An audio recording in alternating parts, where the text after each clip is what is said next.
Well, first thing we're gonna do, we're gonna go down to the subway, the E train. It stays underground from the World Trade Center to Jamaica Station.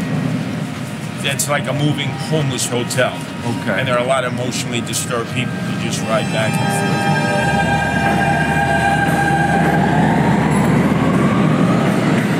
forth. Even though people under normal conditions, they want to ignore, they want to act like the homeless and the emotionally disturbed people are not there. You ignore them, guess what? You could shelter in. The moment you get back into Penn Station or the Port Authority, the bus terminal in Grand Central, you're back on the subways, they have it. They're not going to a hospital. They're not going to a doctor. So you're going to get it. What they're going to have to do is, you get the wipes, you also have the sanitizer, you more paper towels, sandwiches. So remember, only to the really needy. Most of these people got fed earlier today. So I know who's double dipping. Gotta get on the E train, this time all the way to 74th Broadway. And then you bring it back, but this time you'll hit 42nd. All in this time. It's not to take a lot, but I need that. We didn't forget. Everybody forgot about you. Yeah, but we don't forget about you.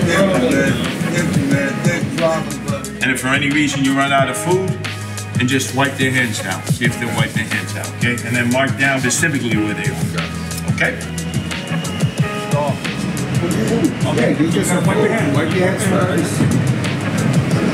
Have an extra one tomorrow. Oh, sorry. Trying to give everybody. There are shelters all over the city. There are 90 shelters, and I've been in some of them. The men, mostly men, some women, they're 3 feet apart. They're sleeping 3 feet apart. They're sneezing, they're coughing. They live in a petri dish of all kinds of viruses and bacteria and normal kinds of problems, never mind coronavirus. They're gonna get the coronavirus. They're gonna spread it. And guess what? They're not staying in the shelter because where do you think they go during the day? They're out in the streets. So we need to take care of them in the shelters.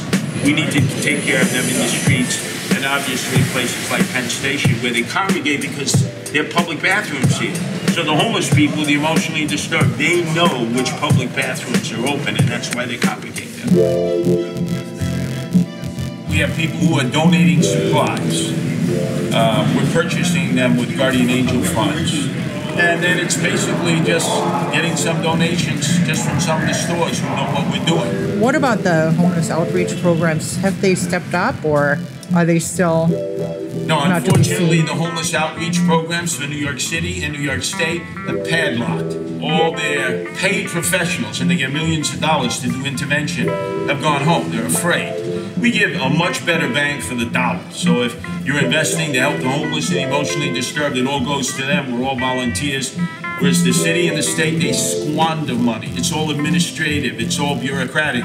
And when the emergency hits, where are they?